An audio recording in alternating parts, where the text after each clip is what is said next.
Story 3. He would always get paranoid that someone or something was going to get us when we were there. Well, that's what you get when That's you're how going we to watch. came up with the idea to make a teepee and horror wooden movies. spears so we wouldn't be attacked. We could were still finishing get the school attacked. year online and had to study for finals, so we hadn't been back to the forest in weeks. After the finals were all said and done, we decided to take a trip up there to relax and check to see if our teepee was still there. Our parents agreed to let us stay there on the basis that we'd keep in touch throughout the night. We didn't tell our parents this, but we would always take a big buck knife and a hatchet with us. We really thought we were manly. Anyway, when we Didn't were you just call gathering your- our stuff your for the guy, night in the like, a forest, we noticed that the buck knife was missing. We thought nothing of it and assumed we'd just left it at the forest the last time we were there. On the bike ride there, my friend was on edge. We just watched a scary movie and he was being a wimp as usual. At around 8 p.m., we arrived at the rough part of the forest, where we had to continue the rest of the journey on foot. As we were walking, we smelled a terrible stench in the air. I couldn't locate or tell what it was. This, of course, made my friend think that there was a dead body and said we needed to leave right away. I told him that he was being a wimp and overreacting. Leave him alone, The man. crunching of the fall leaves began to sound like squelching. As we peered down, we saw a trail of red leading up to where our teepee Yeah, was. bro. Nah. This really freaked my friend out. I told him I'd spotted a can of spray paint in the trash a mile back and that someone was probably playing a prank, just to calm him down. The closer we got to our base, the stronger the smell became. When we finally got there, It's we dead saw our body, bro. teepee and felt a huge wave of relief come over us, even though the smell was as pungent as ever. We peeked inside the teepee through the little door flap we had made, and what we saw was haunting.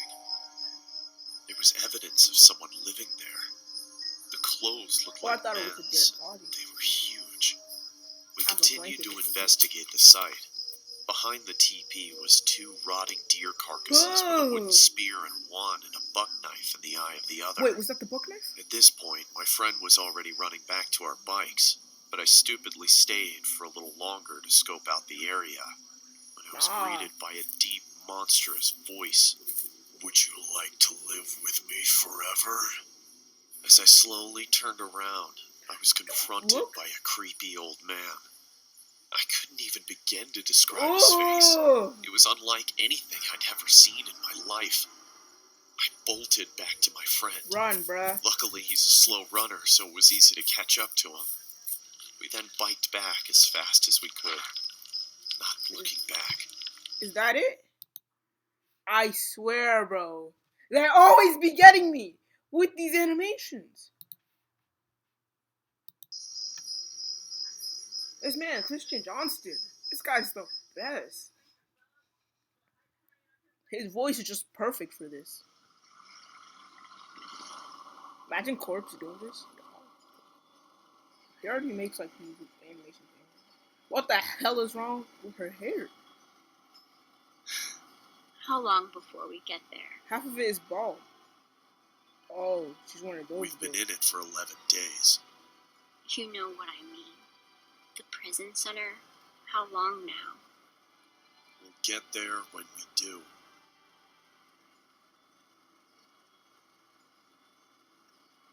It's 11 days and you're not tired of What am I driving. doing here? What am I doing here? You shot someone. No, I know I've been told that. But why? Like I stated before, you've had your memory wiped for a reason. They don't want you to act on whatever motivated you to do that here. If I told you, I'd be next to get a sentence. How is that fair? I'm nobody anymore.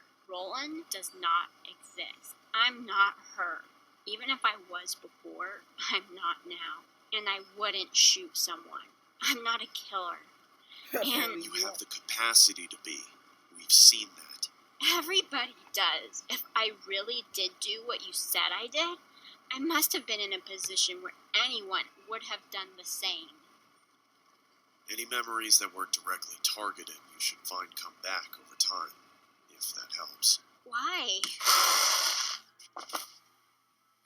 One more question, and I'll chain you to the back and make you walk.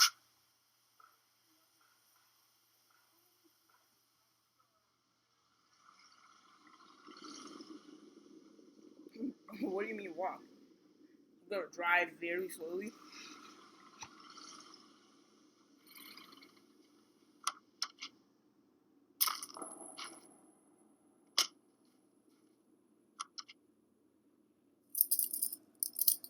Run, bruh. Good luck surviving the day. The day. They told me I thought I had a life sentence. One day completes the life sentence of most people here. That's not fair. I'm sorry. I'll leave you now. Make any attempt to cling on to the vehicle and you'll be killed on sight. Wait. What do I do now? You won't survive alone out here. The people in there might hurt you. They might not. But you won't survive alone. Or maybe you will. You'll have to make your own decisions now.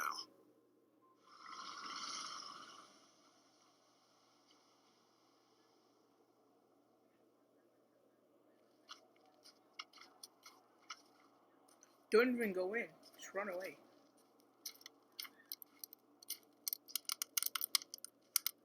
What's gonna happen?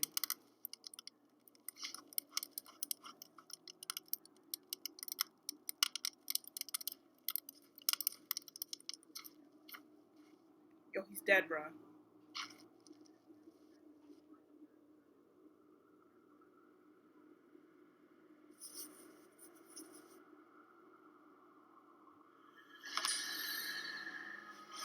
Yo!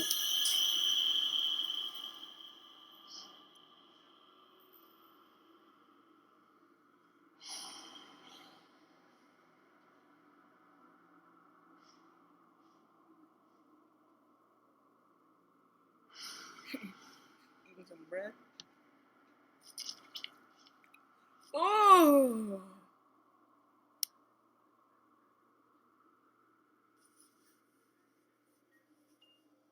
Find Leon. Wait, who? Who?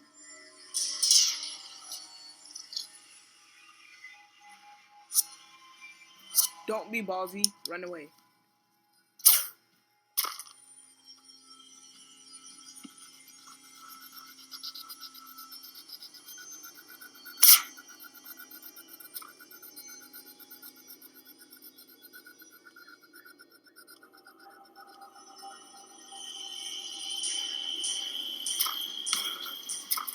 Does everyone have a craving to kill?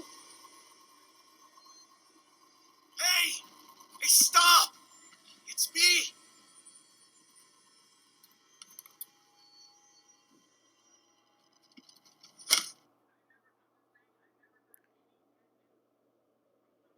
That was it?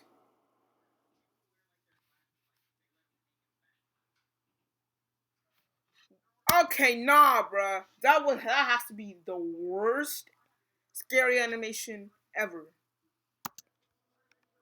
That was it? This is a story about how I became a 30-year-old male who is secretly afraid to be outside after dark in cities. I live in Manchester, in the UK, and it's widely regarded as a relatively safe and multicultural city. Good transport, friendly locals, and plenty to do. I don't live there anymore, but I'm proud to be from there, and I will always have one hometown. This took place in 2016, It looks like a and person. at the time I was working for a company that hired me to work on contracts. So 4, 6, sometimes even 8 months abroad, and then 2 or 3 months at home. So when I was home, I made sure to see family and friends as much as possible, whether it be meeting and playing video games, a drink at the bar, playing sports, or traveling together. The incident took place when I was on my way home after a night out drinking, and I write this 4 years on since it happened. I still have PTSD this was from made the in incident, 2020. and think of This this as my way of telling you all to be careful out there, as well as this being an opportunity for me to talk about it. Those who know Manchester know about its quite frankly amazing tram system. It's affordable and easy to understand. There is a tram station right near to my apartment, just outside the city center. I had been back in the country for 7 days and had arranged to meet my friends in the city for a reunion of sorts, drinking, dancing, and catching up. You know how that goes. It's important to note at this point that at the time there was a homeless gentleman that adopted the tram stop near my apartment as his own. He would always sit at the top of the stairs leading down to the platform, and whenever I used the tram, I would always see him without fail. It had even gotten to the point where we exchanged a friendly nod to each other every time. But this time, on the way to the city to meet my friends, everything changed. On any normal occasion, he would be sitting under the shelter at the top of the stairs, either asking passers-by for money or just saying hello. But as I approached the top of the stairs, around 20 to 30 meters away, I saw him, and he stood up straight, almost too straight, with his chest out, just glaring right at me in the most menacing way. His brow was furrowed, his jaw was clenched, and he was breathing heavily. I could see his chest rising up and down with speed from now 20 meters away. Maybe drugs was involved or something had angered him. Why me? I thought. Now, I'm not the biggest guy in the world. I'm 6 foot and athletic, but I don't believe violence is the answer in any case. I mean, it can be. I'm not easily intimidated at all, but the way this guy looked at me sent shivers down my spine. I immediately looked down after we made eye contact, and then looked ahead, because I thought maybe it was just a glance from him. Then, I looked back at him again. When I was even closer, his eyes were still on me. This time they were wide, and he looked unhinged like he was ready to attack. Fight back, I looked bro. away again, because at this point I felt I had to ready and prepare myself for a potential confrontation with this guy. When I was close to him, I looked back again, and he took a step forward, watching my every move, looking me up and down as if he was assessing my weaknesses. As I approached the top of the staircase, he was turning his head as I moved. I knew that this was not normal behavior from him, or anyone for that matter.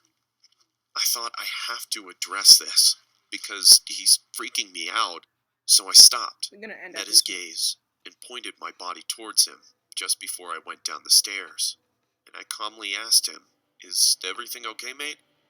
Can I help you with something?" No, bro, run. Nothing. I got absolutely nothing as he looked into my eyes.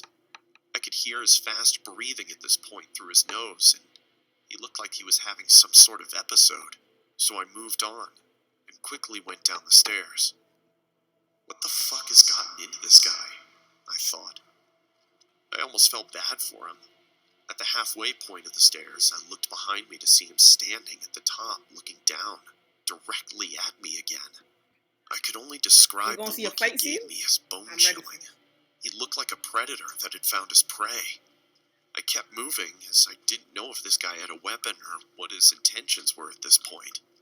When I got to the bottom of the stairs, I turned around again, and to my shock, he had walked 4 to 5 steps down, No! still standing and glaring at me with the same disturbed and angered look. He was clearly stalking me now. I know I wouldn't. I could feel my heartbeat in my ears, and sweat was forming on my forehead and palms. Luckily for me, the platform was very busy, and the tram I needed to catch was approaching, so I quickly immersed myself amongst the crowd of people getting onto the tram and found a seat. Wouldn't you know it, when I sat down and the tram started moving, I looked back towards the bottom of the staircase, and there he was, just glaring at me with this horrific, sinister grin on his face. I did not feel safe. I felt targeted. His head moved and followed the tram, looking me in the eyes as we moved away. The entire journey to the city I felt on edge, anxious, and all I could do was think about that guy. When I eventually got there, my friends automatically picked up on the fact that I seemed a little off, so I told them about the situation I was just in, which they just dismissed, saying that I was probably just being paranoid and that he'll be gone by the time I get back home. I agreed with them because I realized that he is usually only there during the daytime, so I enjoyed the night. We all drank, laughed, and even met some cute girls. Before I knew it, Any I number? was hammered, to the point where I had to look at my phone with one eye closed. My balance was off, and I felt like I could throw up at any second. It was around midnight and time to go home, so I said goodbye to my friends and arranged to meet the next weekend due to the success of this one. The last tram was approaching, and I had to run drunk as a skunk to make it in time. I got onto the tram, and when I got a seat and caught my breath, I remembered what happened at the tram station on the way back to the city. I felt sober suddenly, and I was honestly on the verge of an anxiety attack, until I remembered that I never usually see the guy late at night, which was comforting for the remainder of my journey. The tram arrived at my stop, and I got off. I just stood there for a second, surveying my surroundings. The platform was empty. The skies were clear, although dark. The air was warm, and the only sounds were the nearby traffic and the tram leaving the platform. I remember it like it was yesterday. I looked towards the bottom of the staircase in the platform leading to the street, and I took a deep breath. I approached the stairs and looked towards the top. Much to my relief, he wasn't there. Stage 1 over. Stage 2 was easy. Get to my building, which was about 150 meters away from the stairs. As I slowly walked up the stairs, trying to make as little noise as possible, my heart was in my throat. All I could think about was what I would do if he was there. But I was drunk and I didn't think fast enough. I arrived at the top and looked to my left, and what do you know? He's there. And as soon as I look at him, his head snaps, and he's looking me in the eyes with the same terrifying look, almost foaming at the mouth like he's won a prize. He stands up slowly and turns to face his body towards me. At this point, I realized how tall he was. About 6'2", Okay. huge gray and dirty beard, almost skinny with a lean body type. 2 inches taller than I me. was almost pissing myself.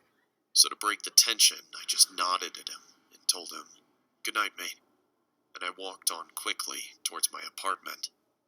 I suddenly heard a deep, hoarse voice say, "You got any spare change?" Loud and obnoxious. Which I turned and replied quickly whilst I was walking backwards. "No, mate, sorry. Have a good night, though," and walked on again. I was free, and my anxiety was disappearing. All I was thinking about was getting to my building as fast as possible. Then, Oh, heck no. I What heard did I what just felt see? like the loudest, most aggressive voice ever. "Hey!" I stopped, and I turned around so fast because he made me jump. It scared me. He was holding a knife, and it was pointed directly towards me. The nightmare scenario was playing out now, and I held my breath as he walked slowly towards me. I was definitely sober now, and I weighed up the options. I run and take a risk, or start to negotiate with him. I thought, there is an ATM nearby, I can get some money and just go home. He was around 5 meters away, with the knife pointing towards me. I wasn't going to let myself die like this. He then said, "I'm going to ask you again. Do you have any spare change?" I couldn't tell whether I wanted to throw up or cry, but I had to get out of this situation. No one else was around that I could see or hear, and it was on me to get out of this.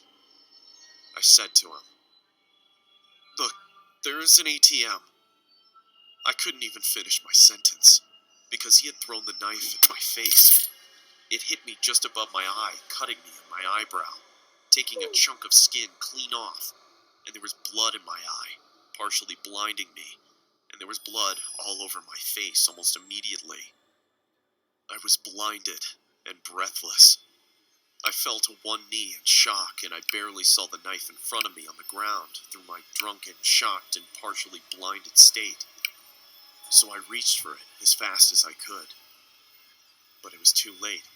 He had already picked it up and tackled me to the ground. Nah, bro. I yelled a guttural and deep shout for help down the street as he tackled me, holding the knife, a sound I didn't know I was capable of making, but the adrenaline was coursing through my veins now. He had the knife in his right hand and plunged it down towards my face, and the only thing I could do was put my hand in the way. I screamed in pain as the guy was on top of me. He had put the knife clean through my hand, in between the knuckles of my middle and index fingers, to be specific. I started to push back, and realizing how much stronger I was than him. The tip of the blade was about 5 inches from my face, and then a miracle happened. I heard the voices of a group of people yelling, "Hey, stop!" accompanied with their fast-running feet towards me on the tarmac. The guy's grip on the knife was weak suddenly, and he looked behind himself, clearly seeing the group approaching. They shouted again, yelling, "Get off him!" And he jumped off of me. Unfortunately for me, he took the knife with him and ripped it out of my hands as he jumped to his feet and swiftly ran into the nearby woods. There were 5 people in total who came to my rescue. 2 of them initially chased the guy into the woods before I shouted, "No, he has a knife!" And hearing me say this, they let him go and started to call the police. This incident changed me for the better, and I wake up every day appreciating everything in my life. After the incident, I was rushed to the hospital and I had surgery to reattach the nerves in my hand 2 days later. The guy who attacked me is in prison now for attempted murder. The police showed after the incident within 5 minutes, and full credit to them. They found the guy hiding in the woods, still holding the knife behind a tree, and they managed to subdue and arrest him on the spot. He was on a cocktail of drugs, and he openly admitted to